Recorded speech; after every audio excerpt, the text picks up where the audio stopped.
ሶስቱን የኢቢኤስ ቴሌቪዥን ቻናሎችን በሮኩ ቲቪ ይመልከቱ። እንዲሁም በስልኮ በኮምፒውተሩ አሊያም በቴሌቪዥኑ ሰብስክራይብ ያድርጉ።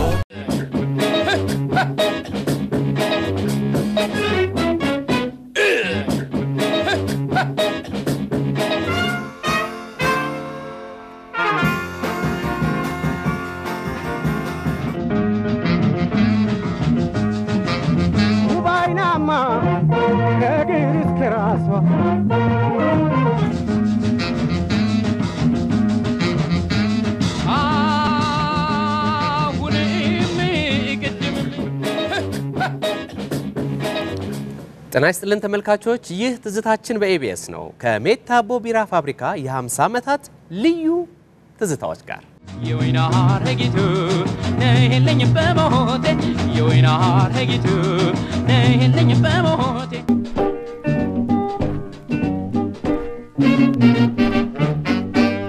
ትዝታችን በኢቢኤስ የሜታቦ ቢራ ፋብሪካ የ50 ዓመታትን ታሪክ ሲቃኝ እዚህ አዲስ አበባ ጃክሮስ አካባቢ የሚገኘው ዋና ቢሮውንና እንዲሁም ደግሞ ሰበታ ከተማ የሚገኘውን የሜታቦ ቢራ ፋብሪካን ዞር ያለ ትዝታውን የሚያደርስ ይሆናል። ሜታቦ ቢራ ፋብሪካ ከንጉሱ ዘመን ጀምሮ እስካሁን ድረስ ምን ነገሮችን አሳልፎ ይሆን? እንዲያው ባጭሩ ለመግቢያ ያህል ከትዝታ እንዲህ እንቃኝ።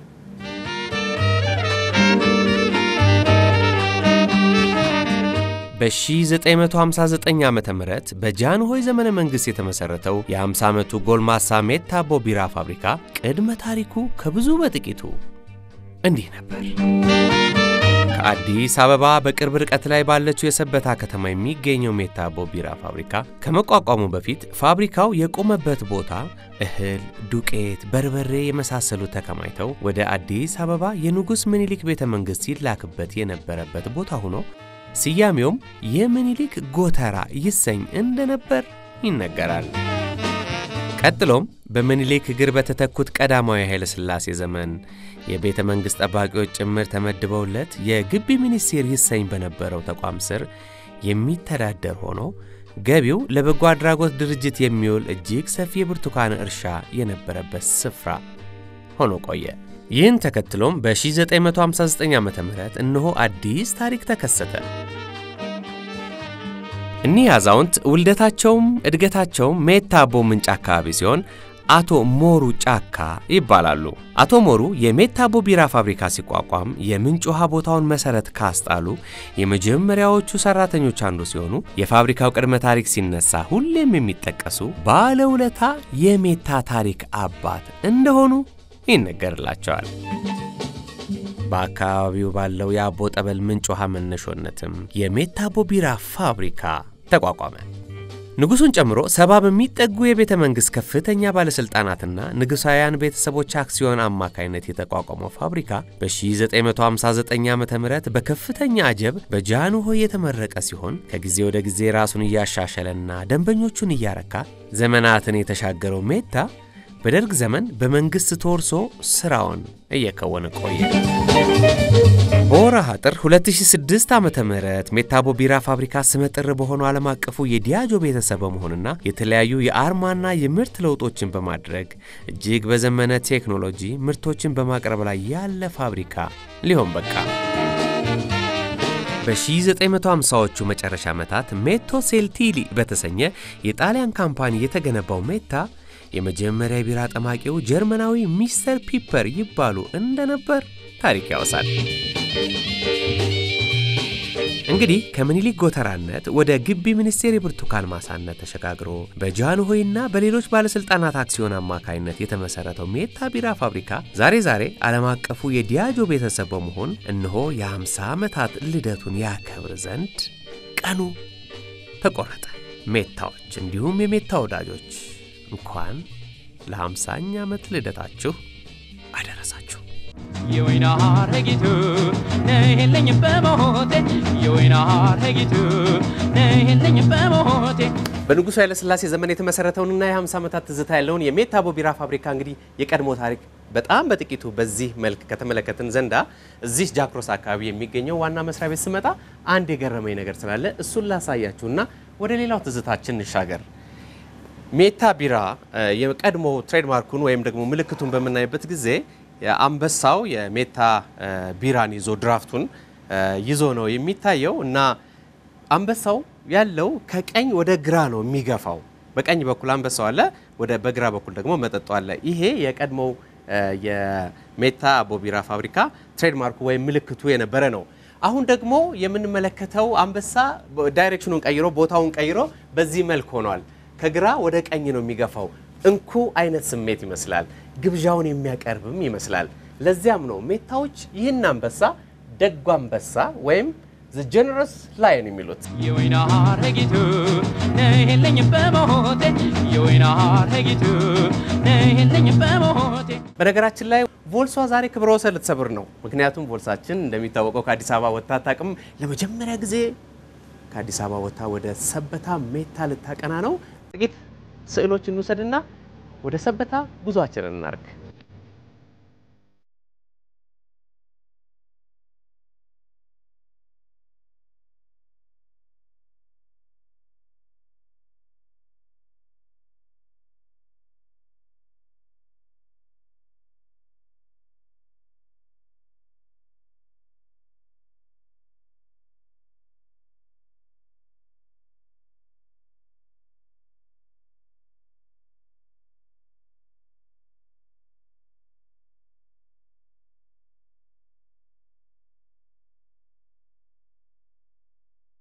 የመስቀል ወፍና ያዳ አበባ ቀጠሮ እንዳላቸው መስከረም ሲጠባ ማን ያውቃል እንዴል ባለቀኔው ትዝታ ዘሜታ ብለን ተቀኝተን ሸገርን ተሻግረን በቮልሳችን ሆነን እኛም ለ50 አመቱ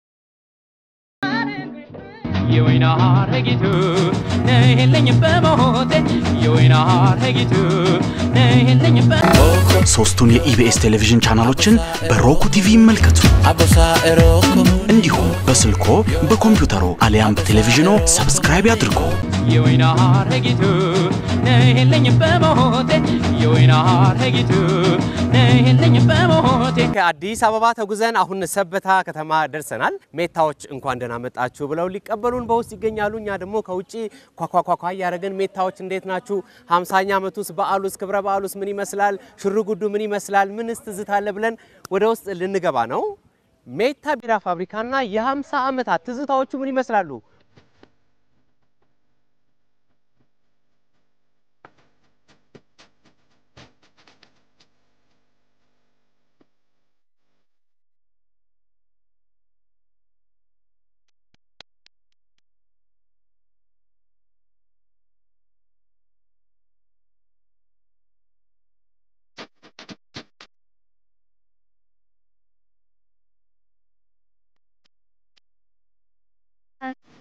ይጠቅማ ከፋብሪካ የመጣውን ፍሳሽ አጣርቶ ለተጠቃሚው ህብረተሰብ ማድረስ ነው ማለት ነው ንጹህ ነው ማለት ነው ከዚህ የሚወጣው ከዚህ ሄዳል ወደዚህ ገባ ከዚህ ሲወጣ ግን ንጹህ ነው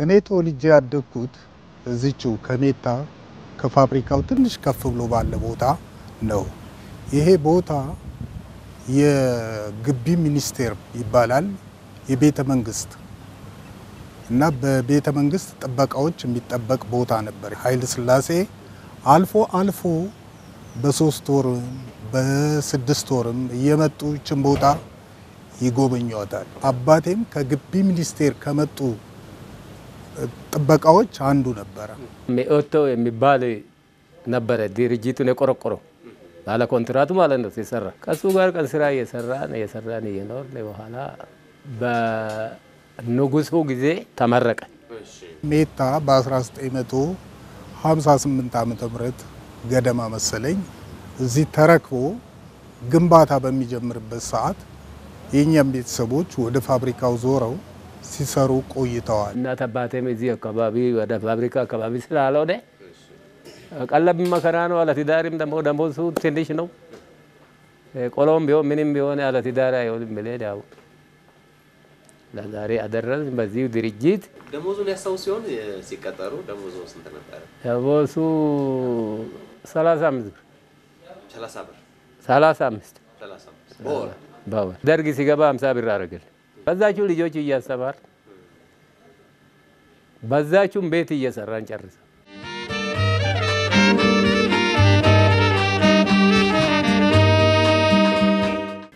ኃይለ ሥላሴን በቅርብ አዩአቸው እንዴ ሲመርቁ ንጉሱን? እርሶ ደይደየና በቀላጤሞ የሚባሉ ነበሩ። ከፊት የሚሉ ከኋላም አለ ከፊት ይባሉ ሞተረኛ እንኳን እንደዚህ ተጠግቴ ከኡሩቁም ክፉ አይንን ካየ ጓርዶ ነው እንጥቅ። የሚገርም ነገር እንደው በጣም እኔ የማረሳው ነገር እኔ ትንሽ ህፃን ልጅ ሆኜ እሳቸው በሚመጡበት ሰዓት እንሰለፋለን። ጥቂት ልጆች ነን ያለነው እዚህ ግቢ ውስጥ። ከዛ በኋላ አንዳንድ የኢትዮጵያ ብር ይሰጠናል። የኃይለ ሥላሴ ዶላር ነበር በዛን ዘመን። ያ ብር ብዙ ቁም ነገር ይሰራል። ከሳቸው እጅ አንድ ብር ተቀብያለሁኝ። እማረሳው ትዝታ ብር ይሰጣሉ። ለደካማ አሮጊት ይወጣሉ፣ መንገድ ላይ ይቆማሉ። ህፃናትን ይዞ እሳቸው መዞ ሂድ ሲጥ ይባላል። ሌሎቹን ኪሳቸው እየከተቱ አንዳንድ ብር ሁለት ብር ለአዘነ ግን እሳቸው ጭኖ ነው የሚመጡ እዚህ አካባቢ ሲመጡ። ለዚህ ለሰበታ አካባቢ አንተ በእነማ ዘመን ነበርክ? እነማንን ታስታውሳለህ? የስራ ኃላፊዎችን ከመጀመሪያው ጀምሮ ያሉትን ትንሽም ብሆን አውቃቸዋለሁ። የስራ ኃላፊዎችን ያስተዳደሩን ቦታ የሚይዙት የነበረው አቶ አድማሱ ይባላሉ። የመጀመሪያው አንድ ሰው ናቸው። እሳቸው ናቸው ይህን ፋብሪካ በሙሉ የሚመሩት። ቀጥሎ እዚህ ኬሚስት አካባቢ አቶ ስማቸው የእሳቸው ስም ተዘነጋኝ፣ የአባታቸው ስም ተካሊ ነበረ። እሳቸውን አስታውሳለሁ። ቀጥሎ አንድ ፎርማን አቶ ሳህሉ የሚባል ፎርማን መጣ። ከሱ ጋር ያው ስንሰራ ኖርን። ከዛ በመቀጠል እዚህ አንድ ብሩ ማስተር ነበረ፣ የውጭ ዜጋ ጀርመናዊ እሱ ነበረ። እሱ የምርት አካባቢውን ያው በብሩ ስለሆነ እንትን የሚለው የምርት ነገሮችን በሙሉ እሱ ነበር የሚቆጣጠረው። አንድ ፈረንጅ ነበር የሚቆጣጠረው። ከዛ በኋላ እያደገ ሲሄድ የኛዎቹም እየሰለጠኑ የተማረው የሰው ኃይል እየገባበት መጣ። ከዛ በአቶ ጣሃ የሚባሉ ስራ አስኪያጅ መጡ። ከናቱ ጣሃ ቀጥሎ እነ አቶ ታደለ፣ ከናቱ ታደለ ቀጥሎ እነ አቶ ሰለሞን አሁን ዲያጆ ከገባው በኋላ ነው የወጡት። እና እነዚህን አስታውሳለሁ።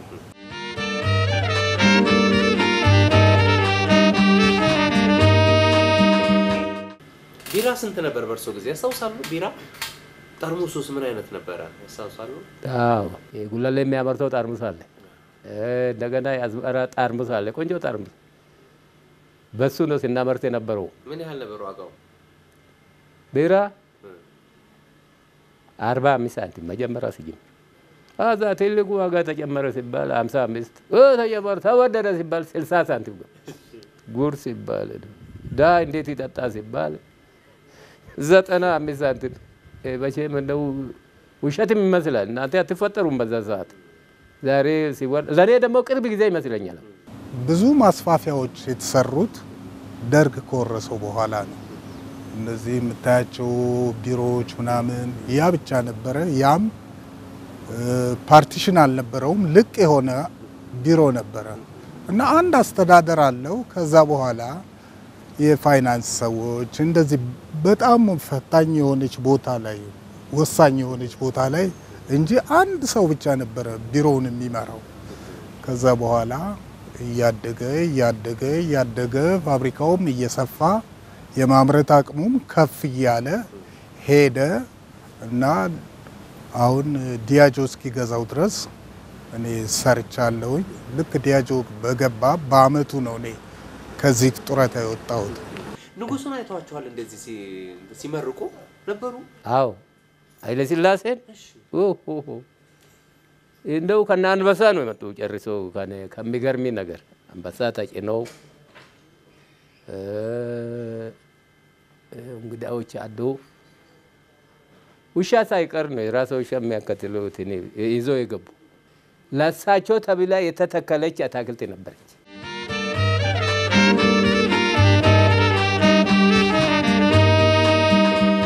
በበዓል የምንሰራበት ቀን አለ።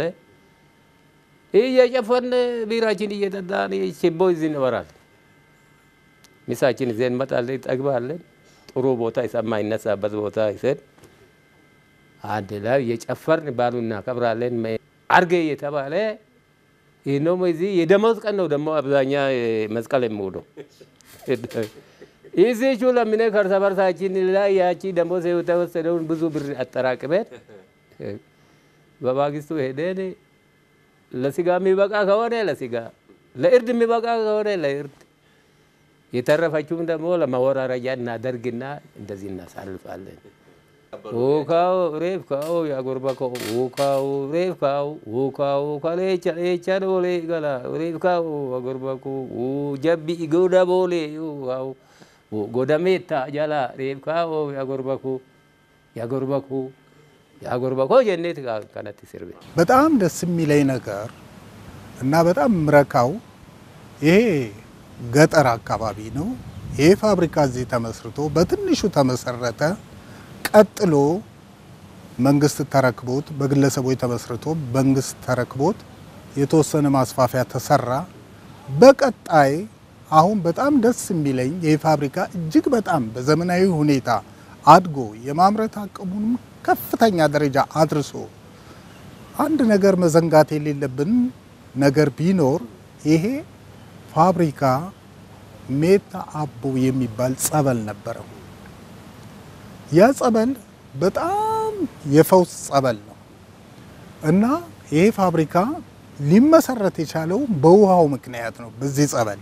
ስለዚህ ይሄ ፋብሪካ አድጎ ሜታ ምርቱ እጅግ በጣም ያለምንም ኬሚካል ያለምንም መግሪያ ነገር ንጹህ ውሃው የተፈጥሮ ውሃው ነው ጠመቃ ላይ የሚውለው እና ፈዋሽነቱ በቢራ መልክም ወጥቶ ኩላሊት ጠጠር ምናምን የሚወጣላቸው ሰዎች አሉ እና ለምስጋና ሁሉ የሚመጡ ሰዎች ነበሩ።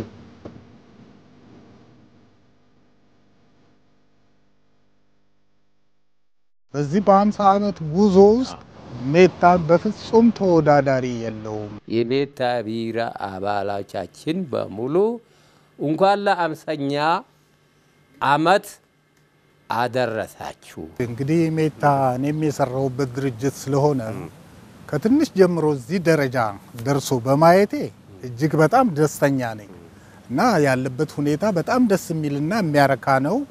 የፋብሪካውን ባለቤት ሆኖ አሁን በስራ ላይ ያሉ ሰራተኞች ለዚህ እድሜ በመድረሱ እንኳን ደስ ያላችሁ እላለሁ። የወይና ሐረጊቱ ነይልኝ በሞቴ የወይና ሐረጊቱ ነይልኝ በሞቴ ሶስቱን የኢቢኤስ ቴሌቪዥን ቻናሎችን በሮኩ ቲቪ ይመልከቱ። እንዲሁም በስልኮ በኮምፒውተሩ አሊያም በቴሌቪዥኑ ሰብስክራይብ ያድርጉ። የወይና ሐረጊቱ ነይልኝ በሞቴ የወይና ሐረጊቱ ነይልኝ በሞቴ የ50ኛ ዓመት የሜታ ትዝታን እየተመለከትን ነው የምንገኘው። እንግዲህ አሁን ደግሞ ከ50 ዓመት የሜታ ትዝታ መካከል ጨለፍ አድርገው እንዲነግሩን አንድ አባታችን አጠገባችን ይገኛሉ። ከ1957 ህዳር ወር ጀምሮ በተለያየ በልዩ ልዩ ስራ ነው መሰራው ከካምፓኒዎች አቋቋሞች ጋራ ከቤቱን ከሚሰሩ ፋብሪካውን ከተከሉ ነጮች ጋራ ከነሱ ጋር አብሬ ለ10 ዓመት ያህል እዚሁ በግዚያዊ ስራ ሰራ ቆየው። በ1970 ዓመተ ምህረት በቋሚነት ተቀጠርኩ። ለመነሻ ያህል ካጫወቱን አንድ ነገር አስቤያለሁ። ቤቱንም የቆረቆሩት ኃይለ ሥላሴ ናቸው አይደለም እንዴ? መኪናዋም የኃይለ ሥላሴ ዘመን ነች። በዚህች እንዲህ ሽርሽር እያልን እስቲ ወደ ጊዮን ወደሚባለው መዝናኛ ቦታ ሄደን ትዝታችን ብንጫወት ምን ይመስሎታል? ደስ ይለኛል።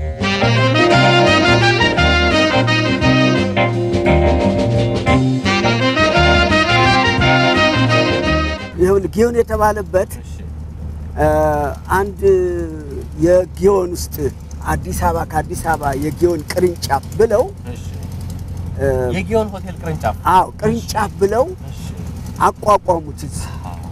ሰርግ ልክ የሌለው ሰርግ በሰልፍ ነው የሚገባው። ቦታውን እየተኮናተረ ትንሽ ቦታ በግሩፕ ያኮናተራሉ። ሜታ ቦኒል ብለው ነው የሚመጡ ሰዎች። አዎ ሜታ መናፈሻ ጊዮን መናፈሻ እንሄድ ይላሉ። ያም በዓል ስናረግ አንዳንድ ስብሰባ አድርገን ግብዣ ስናረግ እዚህ ነው የምናደርገው። ፏፏቴው የሚባለውን ታውቀዋለህ? አዎ ሲናያታለን። እሺ እንደዛማ ከሆነ ቆንጆ ነው።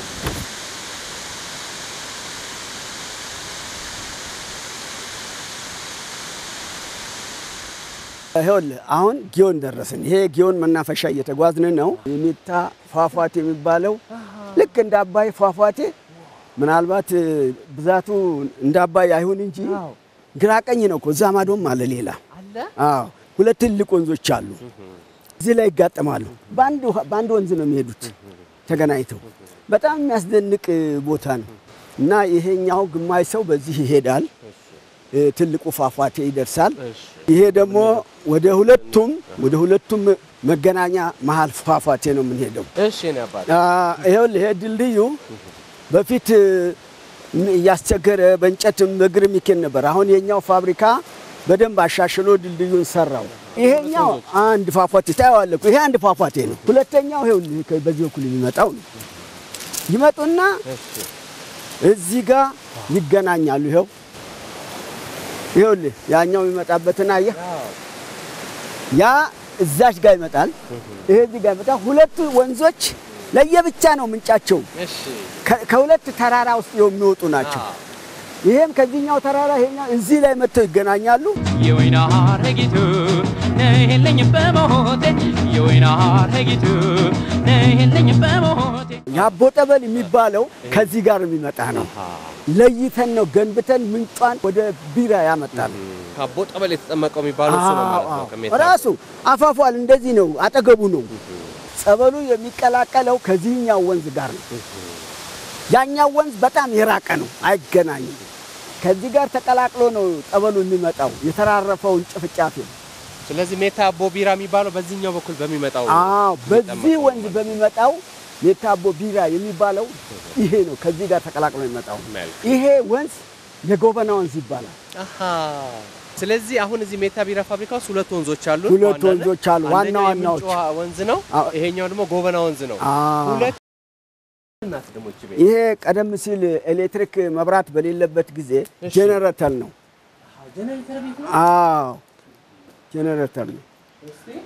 ይሄ ነው የመጀመሪያው። ይሄ ነው ድሮ።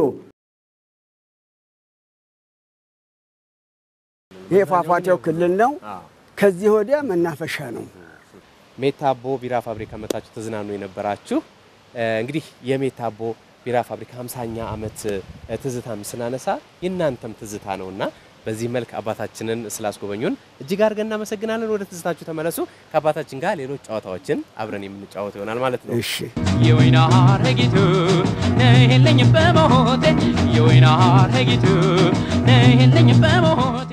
ይኸውልህ አሁን እዚህ ጋር ስንደርስ አንድ ትዝታ አለ። እዚህ አካባቢ እሺ ይኸውልህ ይሄ መንገድ እንደዚህ ስፋት የለውም። በዛን ጊዜ ፋብሪካው ሲጀመር በጣም ጠባብ ነች። እዚህ ጋር መኪና አቁመን ከፈረንጆች ጋራ ፈረንጆቹ ተሰባስበው ጸበሉ ጋር ሄዱ።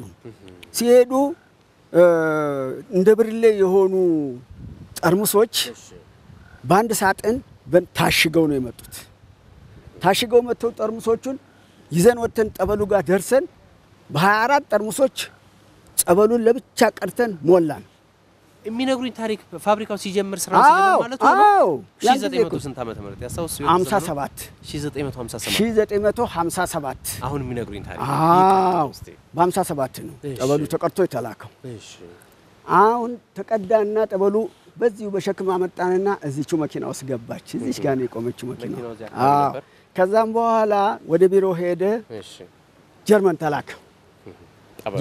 ተልኮ በኋላ እንዴት ሆነ ተብሎ ሲባል ከ26 የተውጣጡ ምንጮች ሜታ አቦ ቢራ አንደኛ ፋብሪካው ሊጀምር ይችላል የሚያኮራ ጣም ያለው ምንጭ ነው ተብሎ ማረጋገጫ ተሰጥቶ ከየት ሀገር ማለት ነው? ከጀርመን ነው። ከዛ በኋላ መጣ ስራው ተጀመረ። ለናሙና የሚሆነውን ውሃ ከዛ ይዛችሁ መኪናዋ እዚህ ጋር ነበረች። በእግር ነው የወጣ ነው። ሜታ አቦ ቢራ ፋብሪካ 50ኛ ዓመቱን ሲያከብር እቺ ቦታ እኮ ባለውለታው ነች ማለት ነው። ባለውለታው የታሪክ መሰረት ነች እኮ አንዷ። የወይና ሐረጊቱ ነይልኝ በሞቴ የወይና ሐረጊቱ ነይልኝ በሞቴ በሜታ የቢራ ፋብሪካ ውስጥ ከሚያልፉ ትዝታዎች መካከል ሜታና ስፖርት ትዝታቸው ምን እንደሚመስል መለስ ብለን ዘመናችንን ልናይ ነው። አጠገቤ ሞክሼ ዮናስ ይገኛል። እንግዲህ አቶ ዮናስ የሜታ ቢራ ፋብሪካ የእግር ኳስ ቡድን ተጫዋች እንደነበሩ ሰምቻለሁ። ሜታ ቢራ በጣም ትልቅ ክለብ እንደነበረ እንሰማ ነበር እኛ ልጆች በነበርንበት ጊዜ። እሺ ያ ጊዜ ካለፈ በኋላ ነው ያ ሰዓት ካለፈ በኋላ በ1966 ዓመተ ምህረት አብዮቱ ከፈነዳበት ጊዜ ጀምሮ 50 ክለቦች ሲወዳደሩ እኛም ከሰፈሩ ውስጥ ተመርጠን ለሜታ ቢራ ልንወዳደር መጣን። ያን ውድድር ለመወዳደር ወደ ሜታ ቢራ ገባን። እሺ ሜታ ቢራ ከገባን በኋላ በጣም ደስ የሚል ነገር ነው። በዛ ጊዜ አሰልጣኛችን የነበረው ሪኮ ጀላርዲ ይባላል። ሪኮ ጀላርዲ የመብራት ኃይል ተጫዋች ነበረ። እሱ ይዞን ከዛ በኋላ ወደ 50 ክለቦች ውድድር ገባን። 50 ክለቦች ከምድባችን አንደኛ ሆነን አለፍን። የወይና ሐረጊቱ ነይልኝ በሞቴ የወይና ሐረጊቱ ነይልኝ በሞቴ በስንት ቁጥር ላይ ነበር የምትጫወተው? አብዶኞ የሚሰሩ እነማን ነበሩ? እስቲ ይሄን ነገር አያይዘ ንገረኝ። ዮናስ በጣም ይገርማል። የኛ ቲም በጣም ኃይለኛ ቲም ነበር። በውድድሩ ውስጥ አንድ ጊዜም ተሸንፈን ማናውቅ ነበር እና ሁሉ ጊዜ በየአመቱ ዋንጫዎች እየወሰድን ነበር። እኔ አሁን የሚጫወተበት ቦታ ተከላካይ መስመር ላይ ነው። እሺ ተርሲኒ ይባላል። አሰልጣኛችንና ኦኬ የቡድን ካፒቴናችን ነበረ። የትኛው ነበር አሰልጣኝ? ሪኮ ጀላርዲ ይባላል። የቅባ ቅዱስ ጀማሪ ይባላል። ሰለሞን ቸርኬ ማለት አሁን በህይወት የለም። እንዴት አይነት ኳስ ተጫዋች ነበር! ይሄ ጎፈሬው ከመከም ጎፈሬው በጣም ኃይለኛ ኳስ ተጫዋች ነበር። የሜታ ነበር እሱ። የሜታ ነበር። እኛ ቡድን ይሄ እንግዲህ ዋነኛው የነበረው ይሄ ነው። አንዳንድ የድሮ ፎቶዎችንም እያየው ነው ብላክ ኤንድ ዋይት። የድሮቹ እነዚህ ናቸው። ይሄ ስቴዲየም መሰለኝ አዲስ አበባ ስቴዲየም አይደለም? አዲስ አበባ ስቴዲየም ከመጣን ለኢትዮጵያ ሻምፒዮና ስንመጣ የተነሳ ነው ፎቶግራፍ። እንግዲህ ስቴዲየሙ ራሱ በመፈክር ያሸበረቀ ነው። ለምሳሌ አሁን ሜታ ቢራ ራሱ ስፖንሰር ነው እዚህ ጋር የሜታ ቢራ አርማዚ። እዚህ ጋር ስፖርት እድሜና ጾታ አይወስነውም። የስፖርት ጋዜጠኛ የነበረው ገነነ ሊብሮ ራሱ የኛ ሜታ ቢራ ተጫዋች ነበር። የቀረ ፎቶ አለ? ይሄ ያው ለኢትዮጵያ ሻምፒዮና ስንመጣ ነው። ከመከም ጎፈሬ ነው በሙሉ በቃ ዘመኑንም ያራዳ ልጅ አፍሮ ካላረገማ ምኑን አራዳው ነው።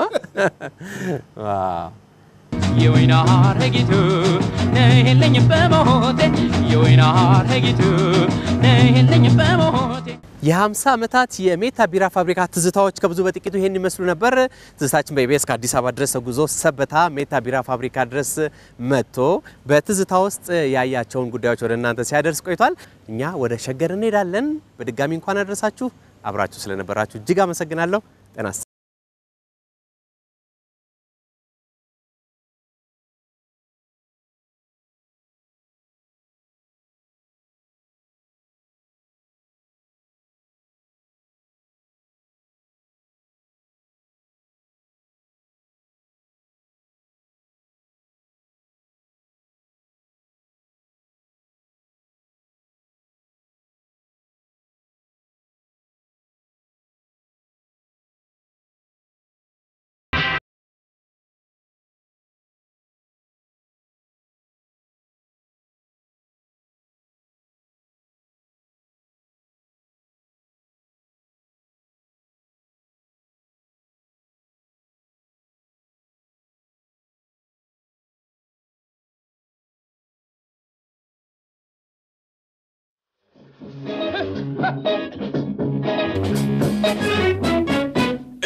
ሶስቱን የኢቢኤስ ቴሌቪዥን ቻናሎችን በሮኩ ቲቪ ይመልከቱ። እንዲሁም በስልኮ በኮምፒውተሩ አሊያም በቴሌቪዥኑ ሰብስክራይብ ያድርጉ።